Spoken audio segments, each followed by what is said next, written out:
આપણે જોઈ રહ્યા છીએ મિત્રો, ગામ ચોંદડી, તાલુકો વિના, જિલ્લો ગીર સોમનાથ. પરમાર લાલુભાઈ ભીખાભાઈ, સાહસ વગર સિદ્ધિ ન મળે, આ સાર્થક કરી બતાવ્યું છે. નાનું એવું ગામ અમારું ચોંદડી, છતાં અમેરિકન મકાના તમે જોઈ રહ્યા, અમેરિકન મકાઈ તમે જોઈ રહ્યા છો. સારી એવી માવજત કરો તો સરસ મજાની મકાઈ પણ આપણે ઉગાડી છે. આમ નજર આમે તમે જોઈ રહ્યા છો. આ મકાઈના છોડમાં ચાર મકાઈ આવેલી છે, આપ નિહાળી શકશો. દરેક ખેડૂત મિત્રોને ખાસ નોંધ લેવી કે અલગ અલગ પાક દર વખતે બદલાતો હોવો જોઈએ. બધી ખેડૂતો જ ઉત્પન્ન કરે છે, આ સાબિત થઈ ગયું છે. આપ જોઈ રહ્યા છો, શેરડીના વાડ કરતાં પણ મોટા મકાઈના જોઈ રહ્યા છે. મકાઈના છોડની અંદર સરસ મજાનું એકાય છે. આપણે નથી રાખવું તો સરસ મજાનું એવી મોટી મકાઈ આપ જોઈ રહ્યા છો. સરસ મજાની ગાંડી ગીર કહી શકાય. ખેતરની અંદર આવી સરસ મજાની આવી છે. પોતાએ 8 વીઘાની મકાઈનું વાવેતર કર્યું છે ગામની અંદર. અને આપ જોઈએ છો સરસ મજાની આપણે જોવાનું જ કુદરતી અહેસાસ થાય કે નહીં ખરેખર મકાઈ છે. તમે જોઈ રહ્યા છો, જ્યાં જુઓ ને ત્યાં આગળથી મકાઈનો છોડની ઊંચાઈ તમે જોશો તો પણ ખ્યાલ આવી જશે કે 6 ફૂટ તો ઊંચાઈ છે. આપણે જોઈ રહ્યો છો. એક ઉતારો પોતે લઈ લીધો છે અને 4 ઉતારા આવશે એવું એનામાં જાણવામાં મને મળ્યું છે કે ભાઈ એક ઉતારો અહીંયા લઈ લીધો છે.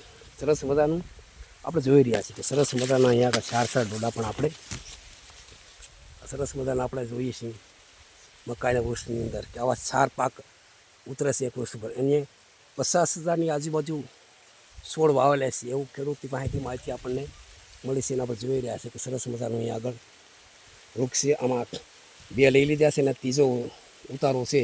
સરસ છતાં પણ એટલી મકાઈ સારી એવી છે. આપણે જોઈ રહ્યા છીએ સરસ મજાનું મકાઈના છોડને કે સરસ મજાની મકાઈનો છોડ છે. આ ત્રીજો ઉતારો છે એમનો. દરેક ખેડૂત મિત્રો ખાસ નોંધ લઈ કે મકાઈનું પણ સારું એવું વાવેતર કરી અને ઉત્પાદન આપણે લઈ શકીએ એવું લાલુભાઈએ સાબિત કરી દીધું છે. તમે સારો નજર કરશો ને એટલે મકાઈ એક તમને યાદ આવશે કે આમાં સિંહ કદાચ પણ રહી શકે તમને ખ્યાલ હોતો નથી. એ સરસ મજાની મકાઈનો ઉછેર કર્યો છે. તો ખેડૂત મિત્રને પણ આપણે મળશું કે તમે કઈ રીતે માવજત કરી છે, કઈ રીતે તમે કરી છે. આપ નજરથી નિહાળી રહ્યા છો સરસ મજાની મકાઈની. દરેક મિત્રો એની પણ નોંધ લઈ કે ખરેખર એક પાક ઉપર નિર્ભર રહેવું એ સારું નથી. અલગ અલગ કરો છો. આ તમે આખું ખેતર નિહાળી રહ્યા છો કે તેમણે 4 વીઘાની અંદર કેવી સરસ મજાનું ખેતર નિહાળી રહ્યો છે. બાજુમાં ખેડૂત છે એને દેશી મકાઈ છે એ પણ તમે જોઈ રહ્યા છો. દેશી મકાઈ અહીંયા આગળ આપણે નિહાળશું સરસ મજાનું કે અહીંયા આગળ સરસ મજાની પોતાની મકાઈ છે. સારી બાજુ માત્ર એક ક્યારાનું શૂટિંગ નથી, આખા ખેતરનું શૂટિંગ છે. સરસ મજાની મકાઈ પણ અહીંયા આગળ તમને જોવા મળી રહી છે. તમે જોશો તો તમને ખ્યાલ આવશે કે ખરેખર ખેડૂતે અવનવું ઉત્પાદનની અંદર કામગીરી બજાવવી જોઈએ. સરસ મજાને આપ જોશો. હા, એમનું ખેતર છે, એનું ફાર્મ છે. સરસ મજાનું અહીંયા આગળ તમે નિહાળી રહ્યા છો કે સરસ મજાનું એ આગળ તેમના કેવો સરસ મજાના મકાઈ આવેલી છે એ પણ તમે જોઈ રહ્યા છો. એટલે દરેક ખેડૂત મિત્રોએ અવનવું ઓલામાં તમારે આપણે હાલવું જ પડશે. કારણ કે હું પણ ખેડૂત છું. આપણે જોઈ રહ્યા છો સરસ મજાની અહીંયા આગળ ખેતરની અંદર કેવી જબરજસ્ત મહેનત કરેલી છે. એમને પણ ધન્યવાદ છે. સરસ મજાના ક્યારા બનાવ્યા છે. આ તેમના ફાર્મની આખી મુલાકાત છે. આ ફાર્મની અંદર જુઓ છો ને તમે સરસ મજાની એમની મહેનત રંગ લાવે છે. ખેડૂત કહી શકાય છે, અન્નદાતા છે. જય જવાન જય કિસાનના નારા લાગ્યા છે. એ પણ અહીંયા આગળ સાબિત થઈ રહ્યું છે. એક જ ક્યારામાં છે એવું નથી, આખા ખેતરની અંદર સરસ મજાના લાલુભાઈ મકાઈ બનાવી રહી છે, ઉગાડી છે, સરસ મજાનો ઉતારો લે છે અને સારું એવું વળતરમાં વેળી શકાશે. કે પહેલી વાર એણે સાહસ કર્યું ને મહેનત પણ આમાં કરવી પડતી હોય છે.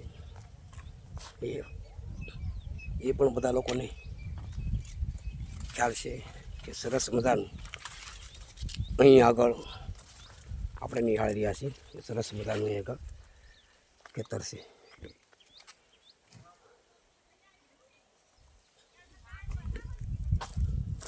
આપણે જોઈ રહ્યા છીએ ખેતી કરવા માટે કોઈ બુદ્ધિની જરૂર નથી હોતી. એકદમ કિનારો છે, આખું ખેતર આપણે નિહાળી રહ્યા છીએ કે લગભગ 10 વીઘાની અંદર છે.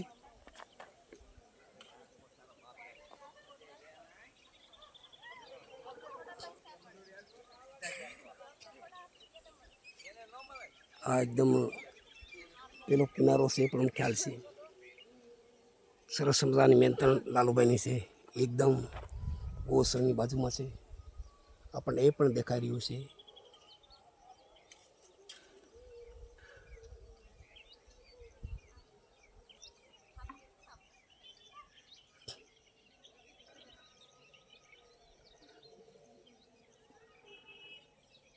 જ્યાં નજર જુઓ ત્યાં આગળ બધું એ જ આવશે. સરસ મજાનું પોતે દેખાય છે ને સમરા કાઢેલા 6 ફૂટ ઊંચાઈનું પોતાનું ખેતર છે, એમાં કામ કરી રહ્યા છે. એમનું પણ આપણે ઇન્ટરવ્યૂ લેવું જ રહ્યું.